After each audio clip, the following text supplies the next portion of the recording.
does it take to make a Precon?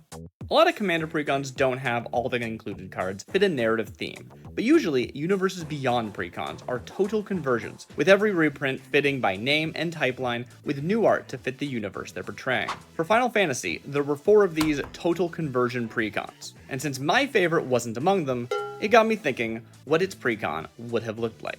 Now in truth, it would include around 10 new cards to pull the deck together, but barring that, I could still build around what cards we got in the main set and do my best to fill in the rest with existing cards. This is the forgotten Final Fantasy VIII Precon, Memories. To start, we need a commander, and the obvious pick is Squall. The trouble with Squall is that he has no overlap with any other Final Fantasy VIII cards. This is true for basically all of the potential commanders though. I still find it bizarre that not even Squall and Rinoa can be run in the same deck, or even have any mechanical synergy. It's like each of them was designed in a vacuum, only knowing what the draft archetypes were going to be and had nothing to do with each other. You'd think that if they gave Squall the ability to return cards from your graveyard to play, he'd be able to target Rinoa, but seems like even that was too much to ask.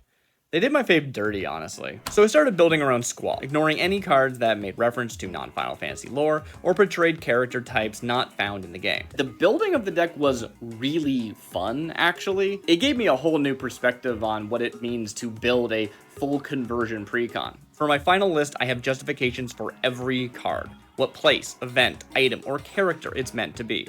Yes, if it was a real Precon, the characters would be legendary, but for my purposes, the non-legendary version of Quasis, Zell, Selphie, Irvine, and of course, Rinoa would have to do.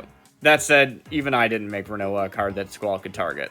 I just couldn't find any cards that felt like they fit Rinoa and were 3 mana value or less. Rinoa can actually target him if he ends up in the graveyard though. I think that's kinda cool. Speaking of Rinoa, I made the decision to depict all of the game's sorceresses as angels, as opposed to how Wizards made them human warlocks. I stand by that they have transcended humanity, and it's what Wizards should have done. For the rest of the deck, almost every permanent is something Squall can bring back if he manages to connect. There are a few ways of putting them directly into our graveyard from hand, but mostly we're relying on cards that are worth playing and sacrificing to begin with. There are of course a number of ways to protect Squall and help him get in damage, or give me extra benefit when he does so. That said, in testing I found getting damage in surprisingly difficult, so a huge portion of the deck has been allocated to removal tools. There are one-time O-rings for tricky permanent types, but mostly it's creature removal that, once used, end up in the graveyard for Squall to bring back over and over again. In this way, you can always remove a pesky blocker, and they're good targets for Squall to bring back to remove the actual threats. My favorite tech that I came up with are auras that neutralize their target, and then later can be used to remove them from the game, causing it to fall off and end up back in the graveyard. The idea of cheap permanents that sacrifice themselves for value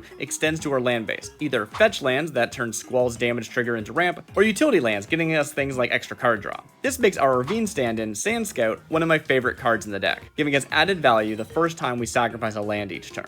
The final list also has some fun tricks, like Solitary Confinement that protects you during your opponent's turns, and then sacrifices itself before the drawback kicks in, only to have Squall return again during combat.